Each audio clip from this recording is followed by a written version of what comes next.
Hi guys, welcome back to this channel. Here I just wanted to show you a difference between someone doing farming the God's way and the conventional system of farming. Here are two farmers, one on the right and another one on the left. Both are growing maize and beans. But as you can also see, the maize on the right is doing just fine. It is green, taller and very healthy. On the right hand side, the maize is just okay.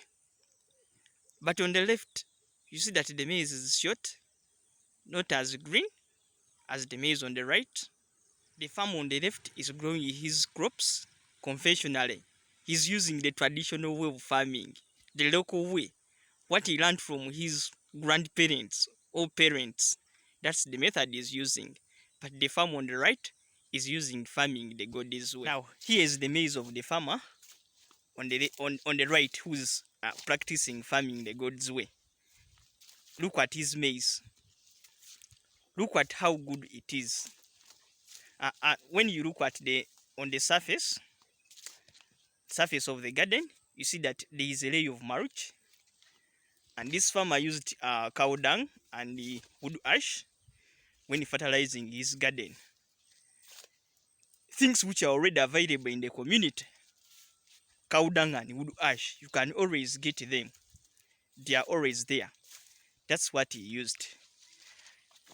He's also growing some beans. He's not only growing maize. Let us look at the beans. Here are his beans. They are flowering. They are also mulched in between. He planted them in furrows, spaced at 75 centimeters between the rows and 10 centimeters from one bean plant to another one. Here is the garden of the farmer who's intercropping the maize and the beans the traditional way. Now, intercropping is a bad practice because intercropping makes certain farm operations difficult. For example, weeding. Also, intercropping. To the maize, the beans appear as weeds.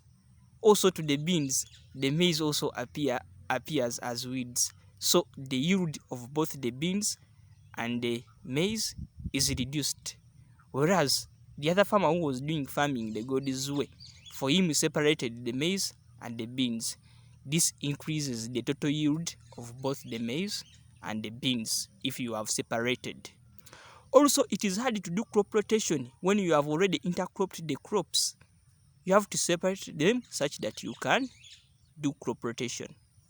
Here, the farmer who is farming traditionally has not adapted a uniform spacing. But this is a bad practice. If you have spaced your crops uniformly, the canopy can close early on, which is about 6 weeks for maize.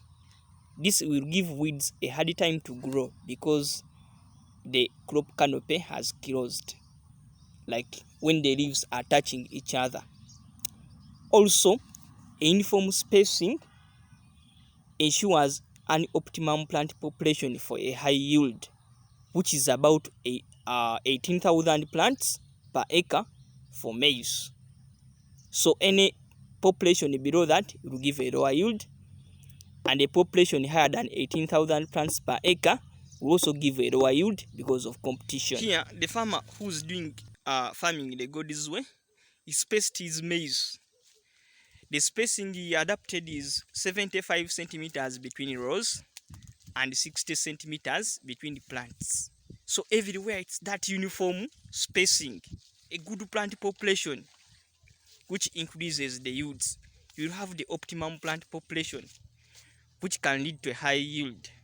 But if there is no spacing, you have a very low population of plants, have a suboptimal plant population, which is not enough to sustain high yields. Here in the traditional system, you see that the plant population is very low. How can you get a high yield when you have a very low plant population? That is a suboptimal plant population. You cannot get a high yield because you are even having very few plants. So definitely you are doomed before even you start. Now, farming the God's way is not only for the rich, those ones who can afford fertilizers and expensive agrochemicals. This person is just using cow dung and wood ash.